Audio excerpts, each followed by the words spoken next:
sekolah, di tempat yang biasa saja, yang jarang baca Quran, hanya belajar hal-hal yang lain-lain, bisa jadi ya Al-Quran di kolbu akan tertutup dengan ajaran-ajaran lain. Nauzubillah min dzalik.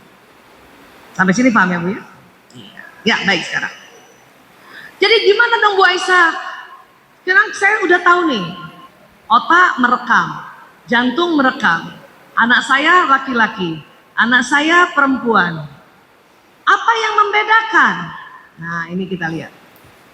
Yang membedakan adalah otak kiri kanannya. Otak kiri kanannya. Nih siapa punya anak perempuan?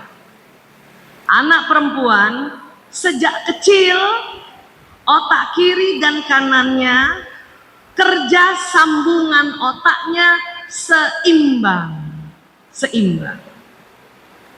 Makanya anak perempuan kalau diajarin ngomong enak, diajarin bicara enak, karena otak bicara yang otak bagian kiri. Ya. Otak kanan otak apa Bu Aisyah? Otak kanan itu otak warna. Ini kalau otak kayak gini nih. Otak kiri kanan tuh kayak gini. Nah gitu. Jadi otak kiri itu otak bicara, otak berhitung, itu otak kiri Bu. Bu, 2 tambah 2 berapa? 4, itu otak kiri ibu yang sedang bekerja. Ya, tuh. Otak kiri otak teratur, otak kiri otak terjadwal, otak kiri otak syair lagi. Ya. Otak kanan otak warna-warni. Saya berdiri di sini, lihat baju ibu berwarna-warni, itu otak kanan saya bekerja. Ya. Otak kanan otak bermain. Otak kanan otak rileks. Otak kanan otak bergerak. Otak kanan otak musik atau otak irama. Ya, itu kanan. Tadi kalau anak perempuan, otak kiri dan kanannya tersambung seimbang. Maka jangan heran anak perempuan umur 3 tahun, umur 4 tahun sudah lancar bicara. Dan juga sudah lancar memilih warna baju. Betul Bu? Bunda, aku mau pakai baju pink aja. Kenapa nak? Karena kudung aku pink, sepatu aku pink. Itu anak perempuan. Bagaimana anak laki-laki? Anak laki-laki sejak kecil sampai sekitar umur 18 tahun, yang berkembang duluan adalah otak kanannya dibanding otak kiri, apalagi masih balita.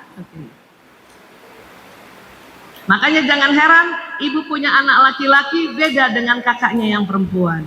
Umur 4 tahun anak perempuan sudah lancar bicara, anak laki ngapain Bu?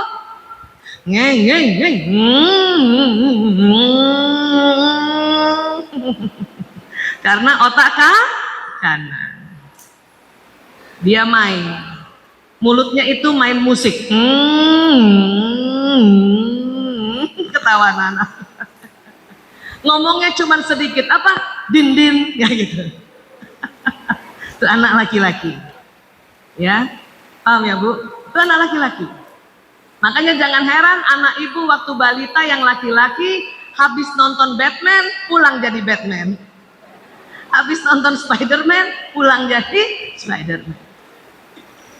Jangan heran juga anak laki-laki ibu suruh duduk tenang cuman 3 detik karena otak kanannya yang bekerja. Beda sama anak perempuan.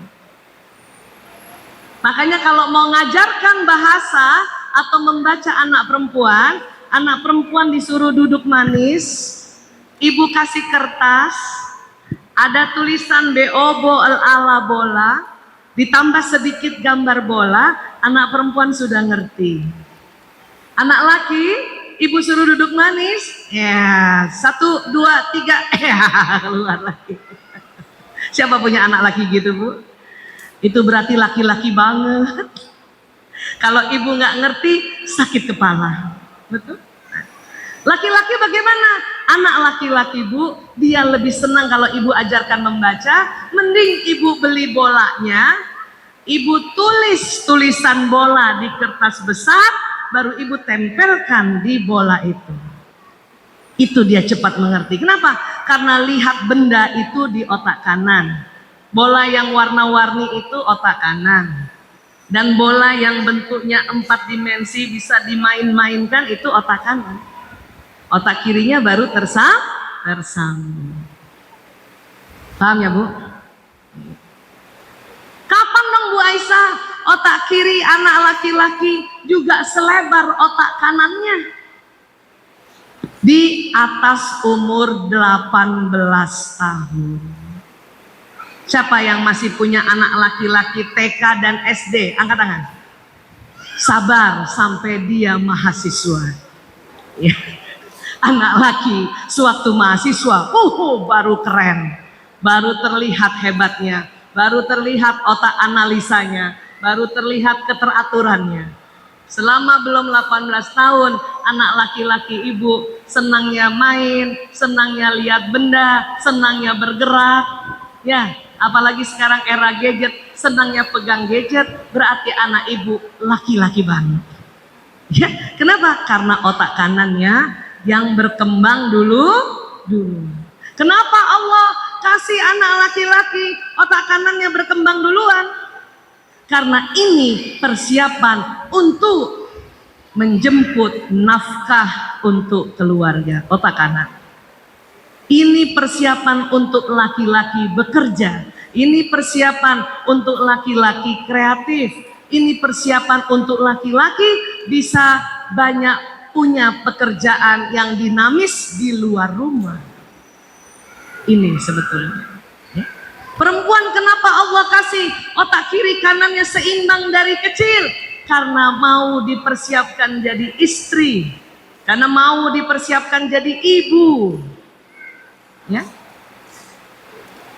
Siapa yang anak perempuannya waktu SD ketua kelas? Ada? Anak perempuan waktu SD bisa jadi ketua kelas. SMP bisa jadi ketua OSIS. Kenapa? Otak kiri kanannya seimbang. Tapi nanti sewaktu mahasiswa, laki-laki lah yang jadi pimpinan. Ketua senat kalau mahasiswa laki-laki atau perempuan Pak? Laki-laki. Ketua BEM mahasiswa laki-laki atau perempuan? Laki-laki. Karena otaknya sudah seimbang sewaktu dia mahasiswa di atas 18 tahun. Perempuan waktu mahasiswa kembali fitrah, seksi konsumsi, bendahara, sekretaris, paling banter ketua 1 atau ketua 2, itu perempuan. Tetapi yang the topnya pimpinan adalah laki-laki. Makanya ibu bersabarlah yang anaknya belum 18 tahun. Ya. Nah, apa kehebatan dari otak laki-laki? Nah ini lihat ya Bu. Di dalam otak ada bentuk segitiga. Ya, kita menyebutnya bahasa Latinnya hipotalamus. Hipotalamus. Apa Bu? Hipotalamus. Saya minta maaf, tidak bisa di-Indonesiakan. Karena kesepakatan internasional untuk organ tubuh manusia pakai bahasa medis, yaitu bahasa Latin. Tapi boleh juga kok majelis taklim kita ini belajar sedikit-sedikit bahasa Latin. Jadi sampai di rumah kita bisa bilang sama anak-anak kita, nak kita punya hipotalamus. Asik. Bentuknya segitiga di dalam otak. Ya. Laki-laki ada hipotalamusnya, perempuan juga ada hipotalamusnya. Namun Allah ciptakan hipotalamus laki-laki ukurannya 2,5 kali lebih lebar dari perempuan. 2,5 kali lebih lebar dari perempuan. Seandainya yang ungu itu hipotalamusnya laki-laki, ini di gambar ini, maka hipotalamus perempuan hanya sebesar ini saja. Nggak ada setengahnya. Bu Aisyah, apa fungsi hipotalamus? Banyak, termasuk fungsi keseimbangan juga hipotalamus. Tapi yang saya mau perkenalkan malam ini ada 4 fungsi. sehingga kita bisa saling paham. Ya, apa fungsi hipotalamus? Pertama, pusat menjaga keamanan. Kalau laki-laki ukurannya 2,5 kali lebih lebar, maka siapa lebih jago menjaga keamanan? Laki-laki atau perempuan? Laki-laki. Di surat An-Nisa disampaikan oleh Allah, Ar-rijalu qawwamuna 'alan nisa, laki-laki pelindung perempuan karena hipotalamus laki-laki lebih lebar. Itulah makanya mengapa laki-laki selalu ingin menjaga. Bahkan dari kecil, siapa punya anak laki-laki? Ibu ingat nggak? Sejak kecil, walaupun anak laki-laki senang bermain, tapi kalau ibu sakit, dia yang jaga ibu. Walaupun sambil main di depan pintu. Saya punya 4 anak. Pernah saya dirawat waktu anak saya masih kecil-kecil. 4 anak itu sambil main game watch, dia berdiri di depan pintu. Jadi seketika ada orang yang mau besuk, dia tanya, Om dari mana? Tante dari mana? Mau apa? Ibu aku sakit. Walaupun sambil bermain, ya. Tetapi anak laki-laki sejak kecil selalu ingin menjaga keamanan ibunya, selalu ingin menjaga keamanan kakak perempuannya, selalu ingin menjaga keamanan adik perempuannya. Anak laki-laki tidak menjaga keamanan ayahnya. Walaupun dia tidak belajar hipotalamus, tapi karena ini fitrah, bawah sadar laki-laki mengatakan, anak laki-laki, buat apa jaga keamanan bapak saya? Karena hipotalamus bapak saya juga lebar, juga besar. Makanya bapak-bapak biasanya menjaga anak perempuan. Kalau ibu nggak punya anak perempuan, maka yakinlah suami ibu menjaga ibu. Masya Allah.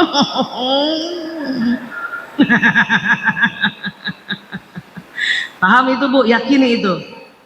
Ya. Nah. Apa yang dijaga Bu Aisyah? Semua.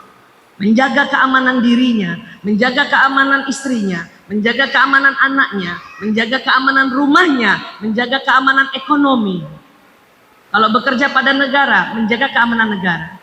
Kalau dia menjadi seorang pimpinan yang begitu banyak timnya di bawah, maka dia menjaga keamanan timnya ini semua. Itu jagonya laki-laki. Maka disinilah laki-laki diangkat jadi pimpinan apabila anggotanya variasi. Kecuali kalau anggota kita semua perempuan, seperti tadi Ikatan Wanita Sulawesi, anggotanya semua perempuan, pimpinan harus perempuan, tidak apa-apa. Tapi kalau sudah ada laki-laki, udah suruh laki-laki jadi pimpinan, karena dia lebih jago. Paham ya Bu? Karena laki-laki yang menjadi suami, ya, pusat menjaga keamanannya lebih lebar, maka laki-laki Bu, suami ibu selalu ingin dilihat bagaikan seorang pahlawan. Ibu sudah bisa belum? Kalau suami datang, ibu tatap suami bagaikan seorang pahlawan. Sudah bisa? Mulai malam ini latihan. Setiap ibu lihat suami, ibu dalam hati katakan, ya Allah, ini pahlawanku. Ini pelindungku ya Allah. Ini jembatan surgaku ya Allah. Gitu Bu. Supaya kita menghargai, menghormati para suami. Paham ya? Itu makanya laki-laki karena dia ingin dianggap jadi pahlawan di rumah Bu, dalam rangka menghormati seorang pahlawan, maka yang kecil-kecil pun harus kita perhatikan. Apa itu?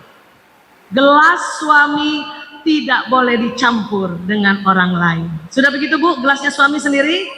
Bagus. Piring suami khususon. Sudah begitu Bu? Keren. Sendok suami khususon. Sudah begitu Bu? Mantap. Kursi suami khususon. Apalagi kursi makannya.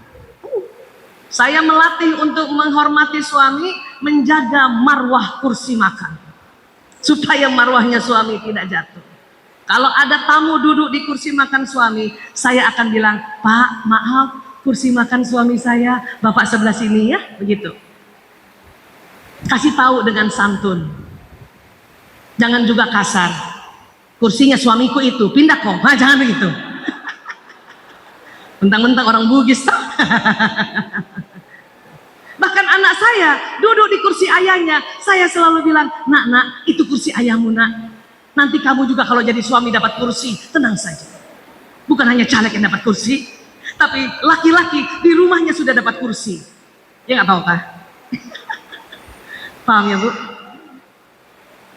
Terus dalam rangka menjaga keamanan, ini juga harus paham Ibu. Ibu, seringkah Ibu diajak suami jalan-jalan berdua saja? Suami bawa kendaraan atau bawa mobil dan Ibu di sampingnya?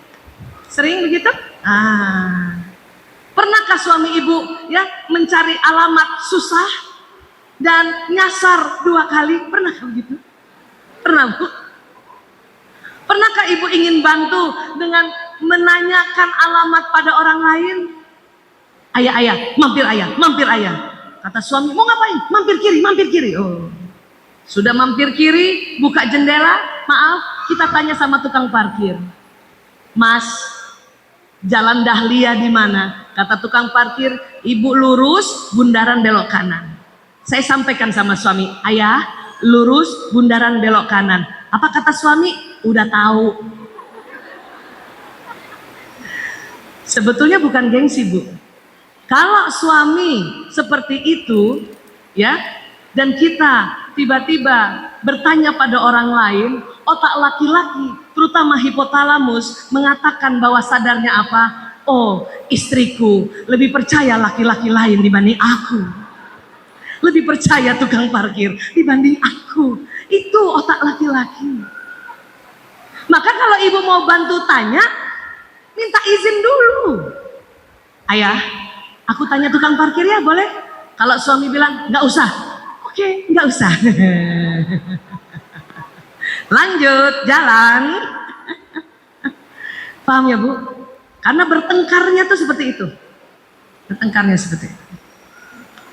Pernahkah Ibu, sewaktu suami bawa mobil, tiba-tiba ada motor lewat, gitu. Dan suami ngerem, menyelamatkan Ibu. Tapi laki-laki, karena laki-laki otaknya lebih lebar, walaupun sudah selamat, kadang laki-laki pun ya marah sama motor yang sembarangan tadi. Apa kata suami? Dasar, gak ada matanya tuh motor. Marah dia. Dan akan lebih marah lagi kalau istrinya bela motor itu. Ya. Apa kata istri? Sabar ayah, mungkin dia nggak lihat. Itu marah loh. Itu marah. Saya dulu keliru pakai cara seperti itu. Sabar ya, mungkin dia buru-buru, mungkin dia nggak lihat. Marah. Dan sebetulnya buat apa kita bela laki-laki lain itu, sementara itu motor nggak denger kita. Kita harusnya berterima kasih karena suami sudah menyelamatkan kita. Bilang alhamdulillah, untung ayah ngeremnya bagus ya, alhamdulillah. Oh itu suami tetap bawa mobil, hidungnya kempas-kempes. Atau kalau perlu, Ibu dukung dia. Gak ada matanya orang itu, kita bilang, betul mas, gak ada matanya orang itu. Nah, itu akan disenangi oleh suami. Selama ini kita malah membela orang lain. Itu suami bawah sadar tersinggung Bu, karena otak hipotalamusnya yang menjaga keamanan. Mulai tahun 2006 saya mengerti ini, saya rubah strategi untuk tidak bela orang lain. Lebih baik support suami. Karena dia sudah menyelamatkan kita. Kan ya seperti itu ya Bu? Paham sampai sini? Apalagi Bu Aisyah? Hipotalamus pusat makan dan minum. Maka perhatikan makan minum suami, perhatikan makan minum anak laki-laki. Otak laki-laki senang bila pulang ke rumah, di meja makan, buka tudung saji, ada makanan walaupun tidak banyak. Senang itu. Mudah-mudahan di Pekanbaru seperti itu. Mudah-mudahan di Riau seperti itu. Di Jakarta banyak sekali fenomena suami pulang, meja makan rapi, bersih. Saya pernah tanya sama ibu-ibu, kenapa Bu? Males masak, percuma disiapin, dia nggak makan, kata ibu-ibu. Sebetulnya Yang penting ibu siapkan.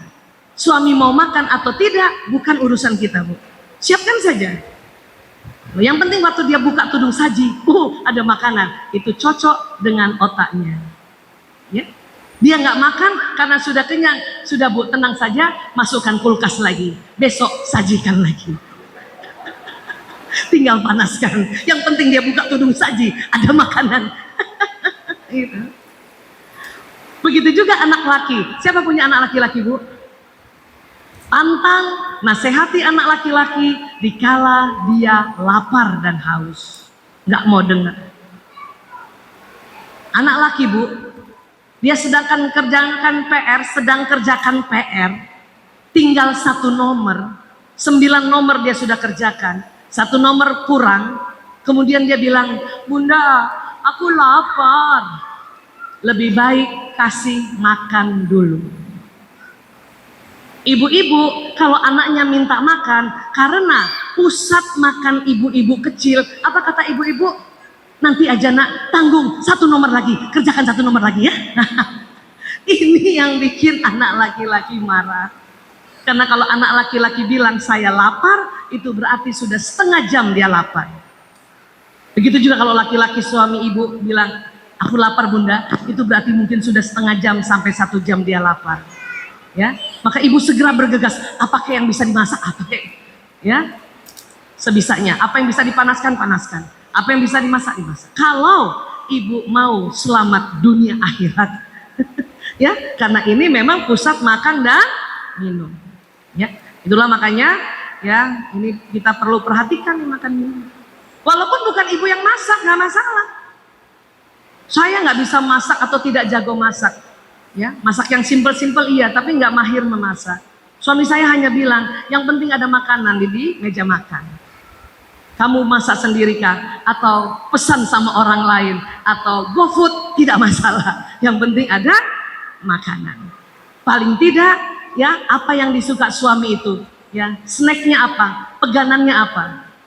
Untung suami saya sukanya kuaci. Jadi gampang gitu, nyuguhkan kuaci. Dia datang minum harus siap. Ya. Apalagi pusat tidur. Pusat apa, Bu? Pusat apa, Bu? Maka jangan heran ibu masih ngobrol-ngobrol sama suami di tempat tidur, belum selesai ibu ngobrol, suami sudah tidur. Seperti itu? Seperti itu, Bu? Bukan hanya suami ibu, semua laki-laki di dunia seperti itu. Ya. Karena banyak ibu-ibu merasa suaminya saja yang seperti itu. Suamiku nggak asik, kenapa? Aku masih mau ngobrol, dia sudah tidur. Ya. Dan percuma ibu ganti suami, akan begitu juga otaknya. Cuman casingnya doang yang beda. Lebih baik ikut taklim, lebih baik belajar supaya paham. Dulu saya juga tidak mengerti soal ini, Bu. Padahal kami nih waktu menikah, saya dokter, suami saya dokter. Ilmu ini baru ada di Indonesia, masuk di Indonesia 2006. Saya menikah 92. 92 sampai 2006 bertengkarnya hanya karena perbedaan otak saja. Lagi ngomong suami tidur, rasanya saya mau cubit Pak Oka. Terbersit rasanya mau ganti suami. Tapi ternyata percuma. Ya. Tapi setelah tahu bahwa memang otak laki-laki pusat tidurnya lebih lebar, dan bersamaan pusat tidur itu juga pusat menjaga keamanan, sehingga pada saat suami tidur malah saya rasanya kasihan. Ya Allah, sudah tidur tambatan hatiku. Masya Allah. Sudah tidur pahlawanku. Masya Allah. Makanya strateginya dirubah. Saya dulu waktu suami lagi di tempat tidur, masih bisa diajak ngomong 15 menit, 30 menit. Apa yang saya lakukan? Saya kebanyakan rapikan lemari, bersihkan ya peralatan-peralatan skincare. Ya, suami kita biarkan di tempat tidur. Setelah beres, baru saya pikir setelah beres temani suami ngomong. Baru 3 menit ditemani ngomong, sudah tidur. Terbalik. dirubah. Maka sekarang tidak. Saya lihat suami saya tempat tidur, saya tahu ada sekitar 15 menit masih bisa diajak bicara. Saya tidak rapi-rapikan lemari dulu. Saya tidak apa-apa dulu di dalam kamar itu. Ya, kalau orang Bugis bilang mapatasa, nggak usah dulu mapatasa. Ya, lebih baik temani suami dulu ngobrol. Setelah dia tidur, barulah kita bebenah-bebenah di situ. Itu caranya. Kalau ibu mau mendapatkan 15 menit ngobrol-ngobrol sama suami. Walaupun ibu yang ngomong, suami cuma jawab, gitu Pak. Bapak ketawa. Bu, sekali lagi, bukan cuma suami ibu yang kita ya, semua suami-suami seperti itu. Kenapa begitu? Siapa pernah dengar saya punya cerita kalau di media sosial bahwa bicaranya laki-laki lebih sedikit dengan perempuan? Siapa pernah dengar? Ya. Berapa laki-laki komunikasi per hari? 7.000. Perempuan berapa komunikasinya per hari? 20.000. Tuh Pak. Istri Bapak 20.000, Bapak cuma 7.000. Dulu juga suatu suami kalau jawab cuman saya belum ngerti itu, belum belajar.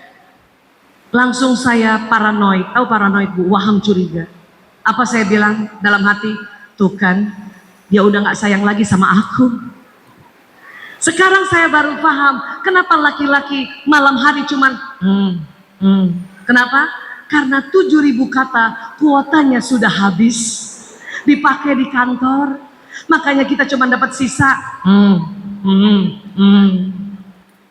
Juga jangan heran ibu WA panjang lebar sama suami, ibu lebar panjang ibu ngomong cuman dijawab oka atau iye kayak gitu, atau jempol.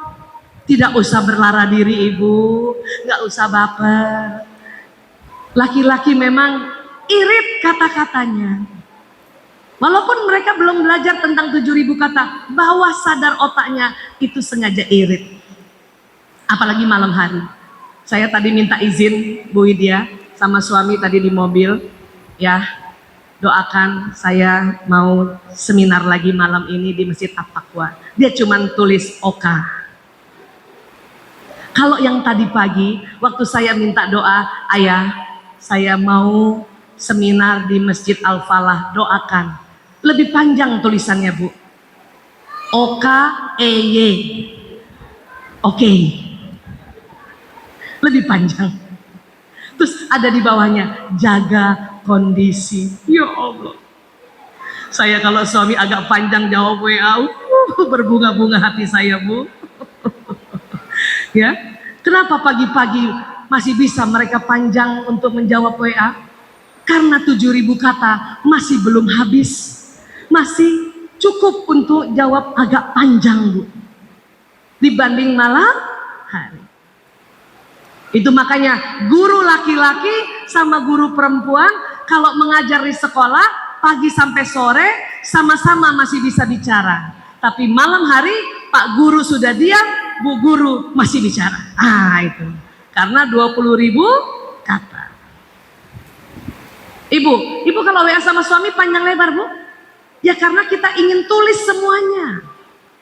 Karena ada penelitian mengatakan begini, perempuan apabila dalam satu hari komunikasinya kurang dari 16.000 kata, maka tidur malamnya tidak nyenyak. Itu perempuan. Itu makanya dia tulis WA panjang lebar. Bahkan ibu-ibu ketawa aja juga ditulis di WA itu. Hehe titik, hehe titik, hehe titik. WK. Emotikon nggak cukup satu, Bapak emotikon satu, kita begininya ada 5 Bu.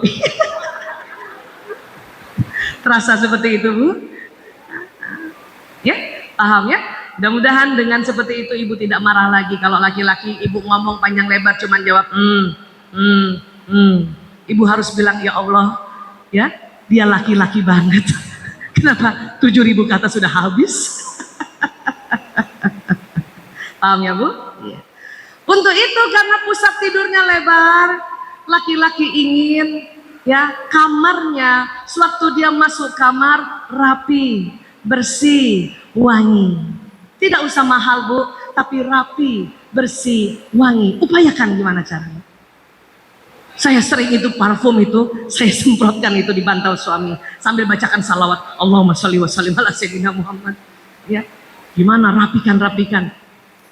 Jadi pas dia buka kamar lihat tempat tidur, itu otaknya cocok sekali karena pusat tidurnya ya lebar. Istri sebagai teman tidurnya juga harus waktu mau tidur cantik, glowing, merah bibirnya, wangi. Lalu kata bapak, masya Allah. Itu penting Ibu, ya, karena sebagai teman tidurnya. Kan percuma Bu Aisyah, dia akan tidur tidak lihat. Tenang Bu, tengah malam suami Ibu bangun, ya, dia akan lihat istrinya wajahnya cantik, glowing, bibirnya memerah, walaupun agak menganga sedikit kan, gitu. Tapi laki-laki yang menjadi suami senang melihat istrinya seperti itu, ya. Itu makanya saya senang sekali pakai minyak wangi dari ujung rambut sampai ujung kaki kalau mau tidur. Kalau beli minyak wangi mahal, makanya bikin sendiri. Makanya saya bikin sendiri minyak wangi. Itu supaya bibir merah. Ini rahasia, dibuka dulu nggak apa-apa ya Bu? Mungkin Ibu udah pernah dengar. Saya suka pakai apa? Lipstick Arab. Yang hijau itu. Tapi lipstick Arab sekarang ada yang wangi, ada yang tidak wangi. Pilih yang tidak wangi Bu. Ya, karena ini ada moisturizernya yang bibir akan merah sampai pagi. Sehingga suami bangun, cantiknya istriku, masya Allah, ya, walaupun agak kadang-kadang seperti itu, tapi bibir merah. Ya, apalagi terakhir, hipotalamus tadi, satu, pusat menjaga kedua, pusat ketiga, pusat. Satu lagi terakhir, mohon maaf, pusat syahwat birahi. Laki-laki memang 2,5 kali lebih lebar. Makanya banyak laki-laki yang menjadi suami tidur duluan, tengah malam bangun, ya, dia bangunkan istrinya. Makanya tadi istrinya harus cantik karena dia akan bangunkan untuk lakukan ibadah sholat tahajud bersama. Kadang dilanjutkan ibadah hubungan suami istri. Ini, ya. Banyak istri-istri sering marah, kesal. Kenapa? Karena istri merasa aku baru tidur sudah dibangunin, gitu. Bu, inilah tugas istri. Karena otak laki-laki Allah setting seperti ini. Dan bersamaan dengan pusat syahwat birahi, ini pusat menjaga keamanan. Itulah makanya mengapa laki-laki setelah melakukan ibadah hubungan intim suami istri, maka keesokan harinya menjaga keamanan lebih afdol lagi, termasuk menjaga keamanan ekonomi. Dia semangat bekerja, ya, dia semangat mencari nafkah, menjemput nafkah untuk keluarganya. Jadi ini yang harus kita pelajari. Buat bapak-bapak, Pak, punten juga, pusat syahwat birahi istri kecil. Sehingga seandainya bapak bangunkan istri bapak, mengajak hubungan intim suami istri, bapak juga kasih waktu sedikit untuk ibu-ibu persiapan diri. Karena pusat syahwat birahinya kecil, Pak. Pusat tidurnya kecil, bapak udah tidur, ibu belum tidur, baru tidur belakangan, baru juga tidur 15 menit, dicolek-colek untuk ibadah tengah malam. Tapi kalau ibu tolak dan ibu tidak ada halangan syar'i, itulah kita dilaknat malaikat. Padahal kita tahu malaikat tidak punya hawa nafs, tetapi seorang istri yang menolak dan tidak ada halangannya, tidak sedang mens, tidak sedang nifas, tidak sedang sakit, tidak sedang ada gangguan di rahim, dan kita menolaknya mentah-mentah, disitulah kita dilaknat malaikat. Kenapa? Karena ini memang settingan fitrah dari Allah Ta'ala kepada laki-laki yang hipotalamusnya berapa kali lebih besar dari perempuan? Berapa Bu? Dua setengah kali. Itu yang saya minta ibu-ibu hafal, ya. Maka kalau ibu hafal ini, insya Allah ibu selamat dunia dan akhirat, ya. Baik, alhamdulillah ini yang bisa saya sampaikan, ya. Tanpa terasa kayaknya sudah jam 10, ya. Tapi tidak mengapa, saya serahkan kembali kepada MC handal kita Bapak Muhammad Ulfan. Tafadhal Pak Ulfan, ya. Apakah dilanjutkan acaranya ataukah ada tanya jawab? Monggo, tafadhal, terserah Pak Ulfan. Silakan. Ya. Ya, kita sambut Pak Ulfan.